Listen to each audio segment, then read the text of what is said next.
تو اب نوٹ کیجئے 1908 سے 1930 تک یہ جو 22 برس ہیں، علامہ اقبال نے کیا کیا نوٹ کیجئے. وہ آپ جانتے بھی ہیں، میں صرف گنوا رہا ہوں. اسلام کے نظام فکر اور فلسفہ اور حکمت کو بیان کیا، اپنی شاعری کے ذریعے سے بھی، اپنی نثر کے ذریعے سے بھی. قرآن کی ایک نہایت جدید اور بہت عمدہ تفسیر، اگرچہ تفسیر کے نام سے آپ کو کہیں تفسیر اقبال نہیں ملے گی، لیکن کلام اقبال خود تفسیر ہے. خود دعویٰ کرتا ہے کہ میرے پیغام میں سوائے قرآن کے اور کچھ نہیں ہے. گر دلم آئی نئے بے جوہر است، ورب حرفم غیر قرآن مزمرست، پردہ ناموس فکرم چاک کن، ای خیابہ راز خارم پاک کن. یہ مناجات بحضور سرور کائنات صلی اللہ علیہ وسلم، وہ کہتے ہیں کہ اے اللہ کے نبی، اللہ کے رسول، اگر میرے پیغام میں کہیں قرآن کے سوا کوئی شے شامل ہو گئی ہے میری شاعری میں، تو آپ میرے فکر کا پردہ چاک کر دیجیے.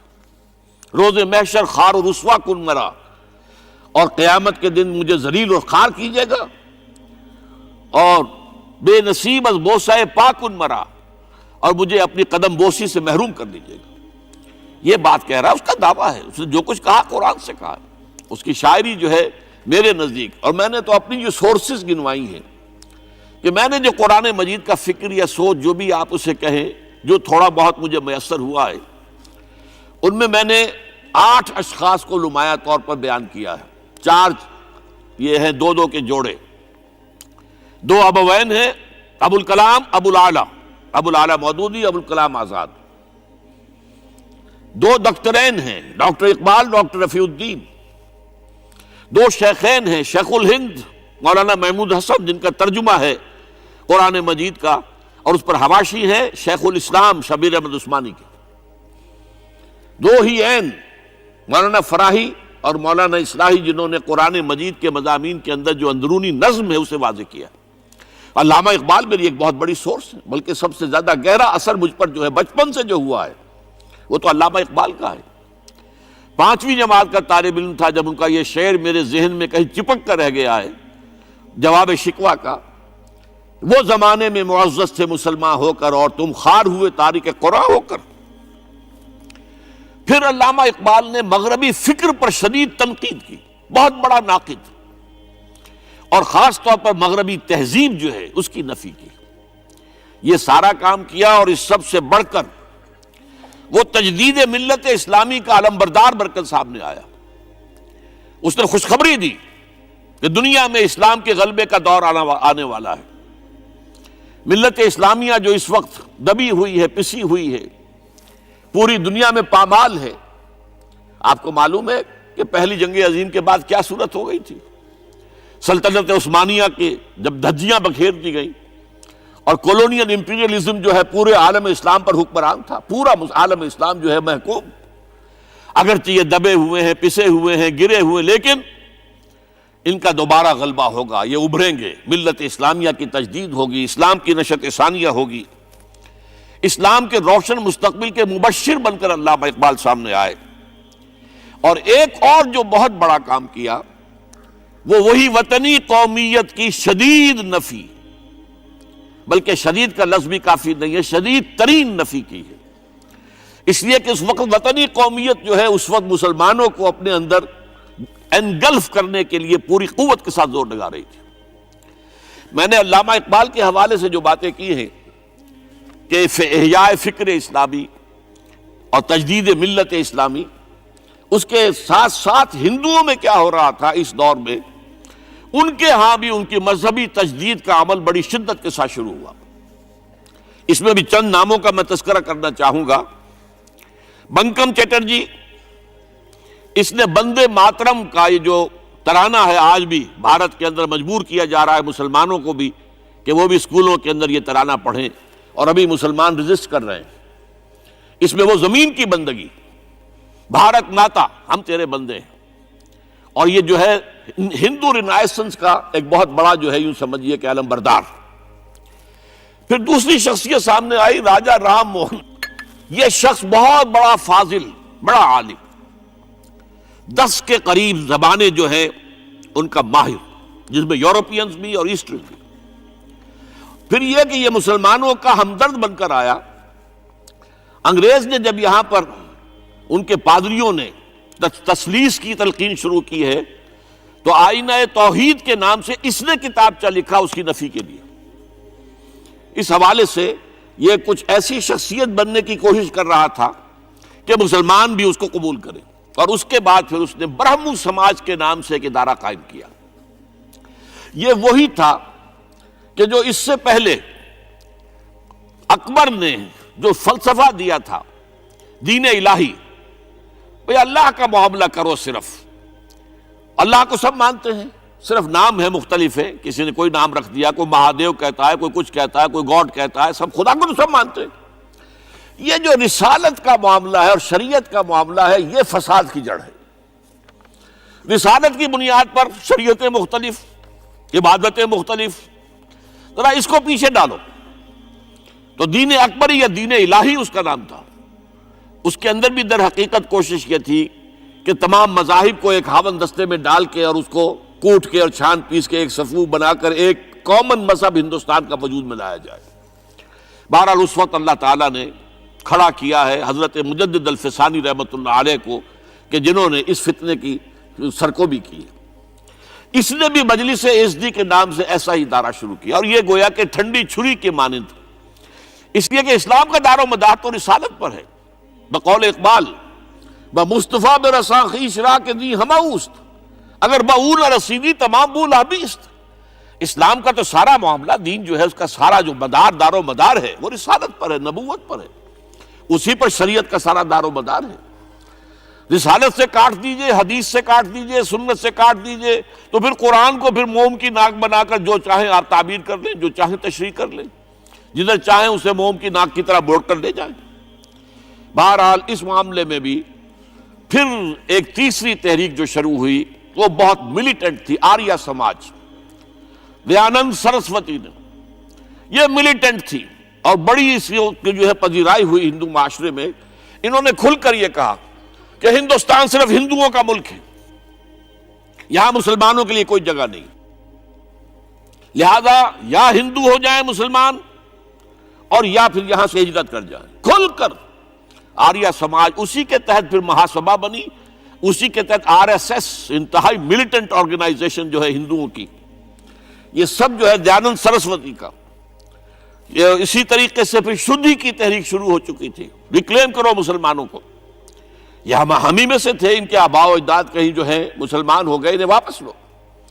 چنانچہ راجستھان کے علاقے میں جہاں بڑی جہالت تھی، مسلمانوں میں علم نہیں تھا، بس کہیں بزرگوں کے کسی زیر اثر فیض سے، کسی صوفی کے، وہ اسلام تو لے آئے لیکن تربیت کا کوئی انتظام ہوا ہی نہیں، مسلمان حکومتوں نے کیا ہی نہیں، کچھ بھی نہیں کیا۔ تو نتیجہ یہ نکلا کہ بڑے پیمانے پر شدھی کی تحریک ہو رہی تھی۔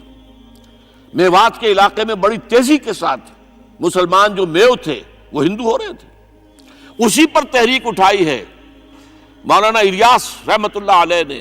ان کا مقابلہ کرنے کے لیے، اس تحریک کا، اس شدھی کی تحریک کا مقابلہ کرنے کے لیے یہ تبلیغی جماعت کا نظام بنایا تھا کہ بس 6 باتیں لو اور جاؤ، دیہات میں جاؤ، چنے لے کر گڑ لے کر جاؤ، کسی کا کھانا نہ کھاؤ، اپنا کھانا کھاؤ، کوئی تنخواہ نہیں، اور دین کی تبلیغ کرو۔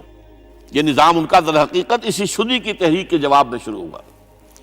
پھر سنگٹن کی تحریک شروع ہوئی کہ ہندوؤں کو سب کو جمع کر لیا جائے۔ اب اس اعتبار سے ذرا نوٹ کیجئے، علامہ اقبال نے جو نفی پھر وطنیت کی ہے، اتفاق سے یہاں یہ اشعار لکھے ہوئے ہیں: اس دور میں میں اور ہے، جام اور ہے، جم اور، ساقی نے بنا کی روش لطف و ستم اور، تہذیب کے آزر نے ترشوائے صنم اور، مسلم نے بھی تعمیر کیا اپنا حرم اور، ان تازہ خداؤں میں بڑا سب سے وطن ہے، جو پیرہن اس کا ہے وہ مذہب کا کفن۔ اب ذرا قلب ماہیت کا اندازہ کیجئے، وہی شخص جو کہہ رہا تھا کہ خاک وطن کا مجھ کو ہر ذرہ دیوتا ہے، وہ آج اس وطن کو ایک سب سے بڑا بت قرار دے کر اور اس کا قلع قمع کرنے کے لیے کس قدر زوردار الفاظ جو ہے، اور یہی دوسری طرف یہ بت کہ تراشیدہ تہذیب نوی ہے۔ یہ جو نیشن سٹیٹ کا تصور ہے، یہ 18ویں صدی سے یورپ میں شروع ہوا نیشن سٹیٹ۔ ایک ملک میں رہنے والے سب شہری ہیں، برابر ہیں، اور ان کے اندر مذہب کا اختلاف ہو یہ اس کا کوئی حیثیت نہیں۔ مذہب تو پرائیویٹ معاملہ ہے، ہاں جو سرکاری سطح پر ہوگا معاملہ، اجتماعی معاملات جو ہیں وہ کسی مذہب سے طے نہیں ہوں گے۔ یہ نیشن سٹیٹ کا تصور، یہ بت کے تراشیدہ تہذیب نبی ہے، غارت گرے کاشانہ دین نبوی ہے، بازو تیرا توحید کی قوت سے قوی ہے، اسلام تیرا دیس ہے تو مصطفی ہے، نہ زارہ دیری نہ زمانے کو دکھا دے، اے مصطفی خاک میں اس بت کو ملا دے۔ اس سے بھی زیادہ مجھے ملا ہے ایک ان کے قطعہ جو ہے، منزل راہ رواں دور بھی دشوار بھی ہے، کوئی اس قافلے میں قافلہ سالار بھی ہے، بڑھ کے خیبر سے ہے یہ مارکہ دین و وطن۔ خیبر، غزوہ خیبر سے کہیں بڑھ کر یہ دین و وطن کا مارکہ، کہ ہمارے نزدیک ہماری قومیت کی بنیاد ہمارا دین ہے۔ آج دنیا یہ کہتی ہے کہ قومیت کی بنیاد وطن ہے، یہ جو مارکہ دین و وطن ہے، بڑھ کے خیبر سے ہے یہ مارکہ دین و وطن۔ اس زمانے میں کوئی حیدر کرار بھی ہے۔ تو واقعہ یہ ہے کہ علامہ اقبال نے اس سلسلے میں وہ رول بھی پلے کیا کہ جو حضرت مجدد الفسانی رحمۃ اللہ علیہ نے دین اکبری کا قلع قبا کرنے میں ادا کیا تھا، اور اس میں کوئی شک نہیں ہے۔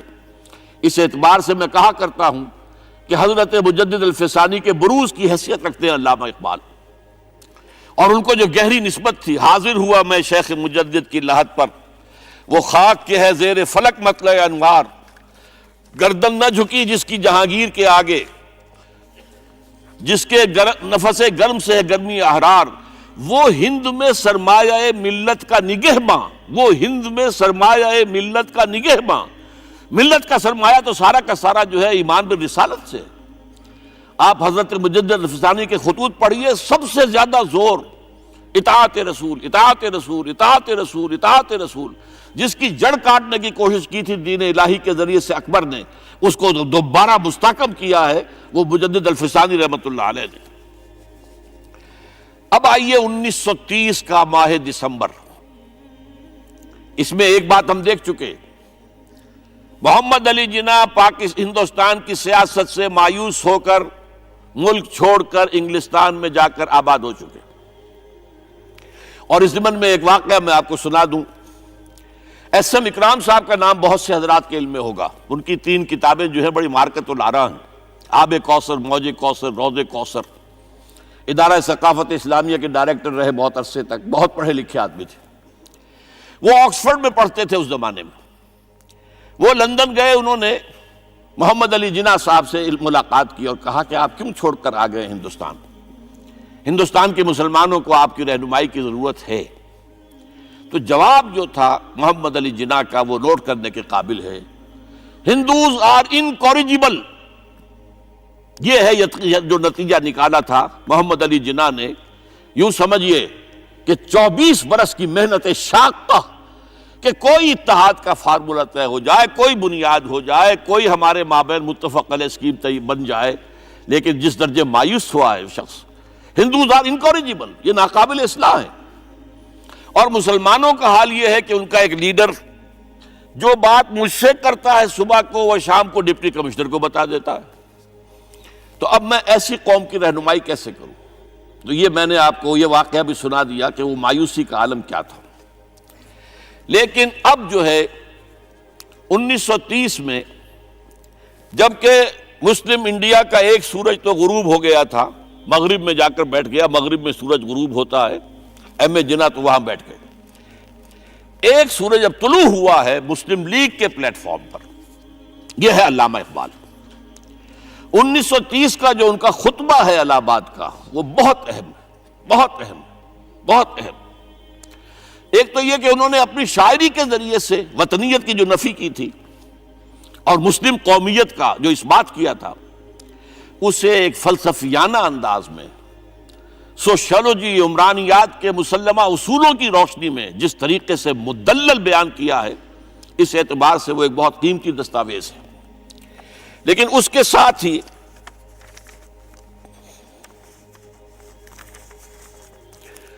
انہوں نے ایک تجویز پیش کی، اور یوں بھی کہیے کہ ایک پیشن گوئی کی۔ وہ پیشن گوئی یہ تھی کہ ہندوستان کے شمال مغرب میں ایک مسلمان ریاست قائم ہوگی، اور پھر یہ بھی کہا میں مطالبہ کرتا ہوں کہ وہ قائم ہو۔ البتہ اس میں بعض لوگ جو ہیں اس پر یہ تنقید کرتے ہیں کہ علامہ اقبال نے تو یہ کہا تھا I would like to see the Punjab, the northwest frontier province, Sindh and Balochistan amalgamated into a single state, self-government within the British Empire or without the British Empire. The formation of a consolidated northwest Indian Muslim state appears to me to be the final destiny of the Muslims, at least of northwest India. اس پہ اعتراض یہ کیا جاتا ہے کہ علامہ اقبال نے تو ہندوستان کے اندر برطانیہ کے حکومت کے اندر کے لیے تجویز دی تھی، لیکن یہ بات غلط ہے۔ اصل میں نوٹ یہ کیجئے کہ 1930 تک تو اس کا کوئی امکان ہی نظر نہیں آتا تھا کہ انگریز ہندوستان چھوڑ کے چلا جائے گا۔ تو اس وقت کے لیے ان کی تجویز یہ تھی کہ ہندوستان میں ایک صوبہ بنا دیا جائے، یہ آج کا پاکستان، یا یوں سمجھیے کہ جو کچھ عرصے پہلے 1 یونٹ بنا تھا، برٹش انڈیا میں بھی یہ 1 یونٹ کی حیثیت سے ایک سٹیٹ بن جائے، تاکہ اس علاقے میں مسلمانوں کے اندر جو کچھ قومیتی کچھ تھوڑا تھوڑا فرق ہے، کلچر کا فرق ہے، کچھ ان طرح کی چیزیں، زبانوں کا فرق ہے، تو یہ جو ہے مل جل کر ان کے اندر ایک قوم کا تصور جو ہے باقاعدہ پیدا ہو جائے۔ اسی لیے وہ کہتے ہیں I demand the formation of a consolidated Muslim state in the best interest of India and Islam. اب اس میں وہ بات یہ کہتے ہیں کہ for Islam it will be an opportunity to rid itself of the stamp that Arabian imperialism was forced to give it, to mobilize its laws, its education, its culture, and to bring them into closer contact with its own original spirit and with the spirit of the modern time. وہ کہتے ہیں کہ اگر ایسا ہو گیا، ایک تو یہ کہ ڈیسٹنی ہے، ہوگا، رہے گا، شمال مغربی ہند کے اندر ایک مسلمان ریاست قائم ہو کر رہے گی۔ اب یہ پروفیسی بھی تھی، پیشن گوئی، اور یہ بھی کہ میں مطالبہ کرتا ہوں، ایک تجویز بھی تھی، لیکن اس کا جو اصل عنصر ہے، جو میرے نزدیک جو انقلابی حصہ ہے، جہاں تک ہندوستان کی جو تقسیم کا معاملہ ہے، یہ اور بھی بہت سے لوگوں کی طرف سے یہ باتیں آتی رہی تھی۔ میرے پاس یہاں پہ 14 نام لکھے ہوئے ہیں جنہوں نے ہندوستان کی تقسیم کا تذکرہ کیا، لیکن جس انداز میں، جس پلیٹ فارم پر آل انڈیا مسلم لیگ کا جو اینول سیشن ہے اور اس میں صدر کی حیثیت سے خطبہ دے رہا ہے ایک شخص، تو یہ حیثیت جو ہے یہ بہت نمایاں، اور اس میں جس انداز میں بات کہی گئی ہے اس میں جو ایک پازیٹیو عنصر ہے۔ اگر ایسا ہو گیا، ایک نارتھ ویسٹ آف انڈیا میں مسلمان ریاست قائم ہو گئی، تو ہمیں ایک موقع مل جائے گا کہ عرب امپیریلزم، اب نوٹ کیجئے عرب امپیریلزم سے مراد کیا ہے؟ عربوں کا دور ملوکیت۔ اس سے پہلا کیا تھا؟ خلافت راشدہ، اصل اسلام۔ دور بنو امیہ تو اصل اسلام نہیں تھا، حکومتی سطح پر تو بالکل اسلام نہیں تھا۔ وہی دور ہے جس میں کہ سانحہ کربلا ہوا ہے، واقعہ حرہ ہوا ہے، ظلم کی انتہا ہوئی ہے، سینکڑوں تابعین کو حجاج ابن یوسف نے شہید کیا ہے۔ اس کو حدیث کے اندر بھی کہا گیا ہے ملکن عاضن، کاٹ کھانے والی ملوکیت۔ اس کے بعد جو ہے دور آیا ہے بنو عباس کا، وہ محل بنے ہیں شاندار، جو ہے جو بھی بادشاہوں کے ہاں ہوتا تھا وہ سارا کا سارا معاملہ آیا ہے۔ تو اب دنیا اسلام کو ان کے آئینے میں دیکھتی ہے، وہ سمجھتی ہے یہ اسلام ہے، لہذا اس میں تو کوئی شے ایسی نہیں ہے جو اٹریکٹ کر سکے، جو کسی قوم کو اسلام کی طرف جو ہے وہ کھینچ سکے۔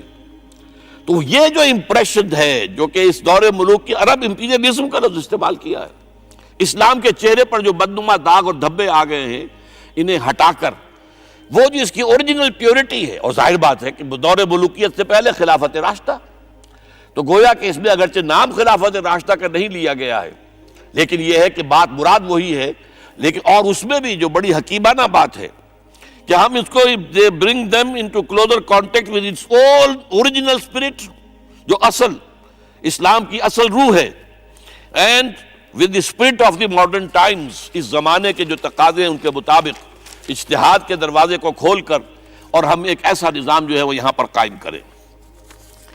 یہ ہے وہ چیز کہ جس نے تحریک مسلم لیگ کے اندر ایک مثبت جذبہ، یہ نوٹ کر لیجئے میرے الفاظ، 1906 سے لے کر 1930 تک تحریک مسلم لیگ صرف ایک منفی موٹیو پر چل رہی تھی، منفی، نیگیٹو، خوف، ہندو کا خوف، ہندو دبا لے گا، ہندو ایکسپلائٹ کرے گا، ہندو معاشی طور پر بھی، تہذیبی طور پر بھی، ثقافتی طور پر بھی، مذہبی طور پر بھی شدی کی تحریک چل رہی ہے، ہمیں راستہ دکھایا جا رہا ہے، ہندوستان چھوڑ دو اور بھاگ جاؤ، چلے جاؤ۔ یہ سارا خوف کا عنصر تھا، اور اس میں تحفظات تلاش کرنے، کوئی ایسی یقین دہانیاں کہ وہ مسلمانوں کے حالات بہتر ہو جائیں، اس کے علاوہ کوئی اور موٹیو نہیں تھا، یہ منفی موٹیو تھا۔ اور اس کی وجہ ساتھ ہی یہ ہے کہ مسلم لیگ اس وقت تک کوئی عوامی جماعت تھی ہی نہیں، بلکہ کچھ خواص، جو اونچے لوگ، نوابوں اور نواب زادوں اور ان ایسے لوگوں کی جو ہے یہ ایک جماعت تھی۔ لیکن 37 میں جو یہ انجیکشن لگا ہے یہ پازیٹیو ہے۔ اس کی مثال میں دیا کرتا ہوں کہ کوئی مریض پڑا ہوا اپنے بیڈ پر اور گلوکوز کی بوتل لگی ہوئی ہے اور ایک ٹیوب چل رہی ہے، تو اس کے اندر ہی کوئی اب انجیکشن لگانا ہے تو اس ٹیوب میں لگا دیتے ہیں، ایسا نہ ہو کہ کوئی اور پرک دینی پڑے مریض کو اور اسے تکلیف ہو۔ تو گویا کہ مسلم لیگ کا جو بھی وہ ایک نظام تھا، اس میں ایک انجیکشن لگایا ہے علامہ اقبال نے 1930 کے خطبے میں۔ اگلی بات، اس کے بعد یہی انجیکشن علامہ اقبال نے لندن میں مسٹر محمد علی جناح کے ذہن و فکر میں لگایا ہے۔ اس کا واقعہ کیا ہے؟ 3 گول میز کانفرنسیں ہوئی تھی، پہلی اور دوسری میں محمد علی جناح بھی شریک تھے، تیسری 1932 میں ہوئی اور وہ شریک نہیں ہوئے، اس لیے کہ وہ سیاست چھوڑ چکے تھے، وہ تو سیاست کو خیر بات کہہ کر اب پریکٹس کر رہے تھے۔ لیکن علامہ اقبال اس میں گئے تھے، وہاں موقع ملا، قریبی ملاقاتیں ہوئیں، گفتگویں ہوئیں، اور ان ملاقاتوں کے نتیجے میں یہی انجیکشن علامہ اقبال نے محمد علی جناح کے ذہن اور فکر کے اندر لگایا ہے کہ بات کرو اسلام کے احیاء کی، وہ چیز کہ جو مسلمانوں کے جذبات کے اندر گرمی پیدا کرے، حرارت پیدا کرے۔ اس حوالے سے یہ جو انجیکشن لگایا گیا ہے، اسی سے پھر یہ کہ ان کے مزاج کے اندر ایک تبدیلی آئی۔ کچھ اور لوگوں نے بھی انہیں کہا ہوا تھا، لیکن یہ کہ خاص طور پر یہ بات اقبال کی تھی، جس کی اپنی ایک حیثیت تھی۔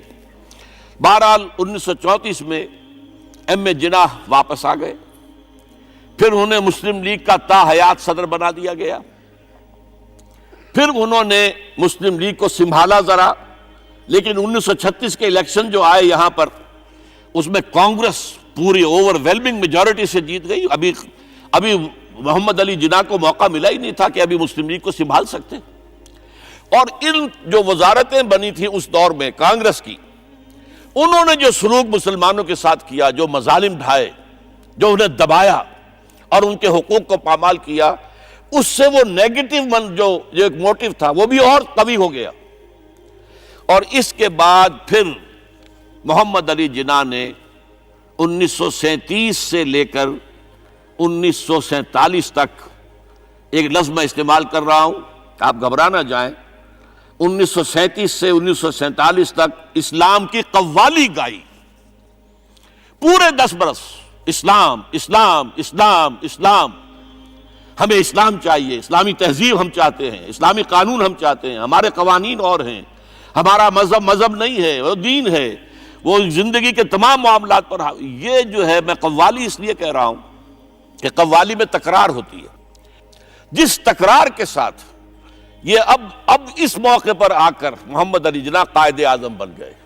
مسلمانوں کے دلوں کی بات، اقبال نے جو ولولہ پیدا کر دیا تھا، ایک ولولہ تازہ دیا میں نے دلوں کو، لاہور سے تا خاک بخارا و سمرقند، وہ جو ولولہ تھا، جو غلغلہ تھا، اب محمد علی جناح کی زبان سے جب وہ بات آئی ہے تو یہ مسلمانوں کے دل کی آواز تھی، ان کی روح کی پکار تھی۔ لہذا اب مسلم لیگ ایک عوامی جماعت بنی اور محمد علی جناح اب قائد اعظم قرار پائے۔ اب اس معاملے میں میں چاہتا ہوں ذرا، کیونکہ یہ بات نئی سی ہوگی، میرے اس تجزیے کے روح سے نظریہ پاکستان اسلام اور اسلام کا احیاء خلافت راشدہ کے مفہوم میں، اور اس کا خالق اقبال ہے، اس میں کوئی شک نہیں، قائد اعظم تک بھی یہ بات پہنچانے والا اقبال ہے، اور پھر اسی پر قائد اعظم نے عمل کیا ہے۔ تو اس چیز کو بہت سے لوگ جو ہیں آسانی کے ساتھ تسلیم نہیں کریں گے، لیکن میں یہ چاہتا ہوں کہ خود قائد اعظم نے علامہ اقبال کے بارے میں جو کچھ کہا ہے اس کی دو کوٹیشنز آپ کے سامنے رکھ دوں۔ کلکتہ 21 اپریل 1938 کو علامہ اقبال کا انتقال ہوا۔ اس وقت کلکتہ میں ایک بہت بڑا جلسہ ہو رہا تھا فلسطین کے مسئلے پر غور کرنے کے لیے، قائد اعظم اس کے چیف مقرر تھے۔ اب یہ خبر پڑھیے، A mammoth public meeting of the Muslims of Calcutta was held on the football ground on 21st April to consider the Palestine problem. But it was converted into a condolence meeting to mourn the death of Allama Iqbal. Mr. M. Jinnah said that the sorrowful news of the death of Dr. Sir Muhammad Iqbal had plunged the world of Islam in gloom and mourning. Sir Muhammad Iqbal was undoubtedly one of the greatest poets, philosophers, and seers of humanity of all times. Note kijiye. One of the greatest poets, philosophers, and seers, جن کو کہ مستقبل کو دیکھنے کی صلاحیت ہوتی ہے، جن کی نگاہ گاہ میری نگاہ تیز چیر گئی دل وجود، جس کے بنا پر آب روان کبیر تیرے کنارے کوئی دیکھ رہا ہے کسی اور زمانے کے خواب۔ یہ علامہ اقبال نے جو کچھ دیکھا تھا اسلام کے مستقبل کے بارے میں۔ He took a prominent part in the politics of country and in the intellectual and cultural reconstruction of the Islamic world. His contribution to the literature and thought of the world will live forever. اب آخری جملہ سنیے غور سے۔ To me, he was a personal friend, number one, philosopher, number two, and guide, number three, and as such the main source of my inspiration and spiritual support. کوئی شک اس کے بعد رہ جاتا ہے؟ اور یہ الفاظ کون کہہ رہا ہے؟ یہ محمد علی جناح ہے۔ لفاظ آدمی نہیں ہے وہ کوئی شعلہ بیان خطیب جو الفاظ جو ہیں اس کے ابار لگا دے، نہیں، جو ایک ایک لفظ، وکیل، بہت بڑا وکیل، ایک ایک لفظ جو ہے تول کر بولنے والا، انہیں کیا قرار دیا؟ خود تسلیم کیا۔ دوسرا میں اور دے رہا ہوں، یہ سن 40 میں اقبال ڈے منایا گیا تھا۔ اب اس میں کیا کہتے ہیں Quaid Azam? If I live to see the ideal of a Muslim state being achieved in India, and I were then offered to make a choice between the works of Iqbal and the rulership of the Muslim state, I would prefer the former. اگر ہم کامیاب ہو جاتے ہیں کہ اسلامی ریاست قائم کرنے میں، مسلمان ریاست قائم کرنے میں، اور اس کے بعد میرے سامنے چوائس رکھا جاتا ہے کہ یا تو علامہ اقبال کا کلام لے لو اور یا حکومت کے سربراہ بن جاؤ، تو میں علامہ اقبال کے کلام کو ترجیح دوں گا۔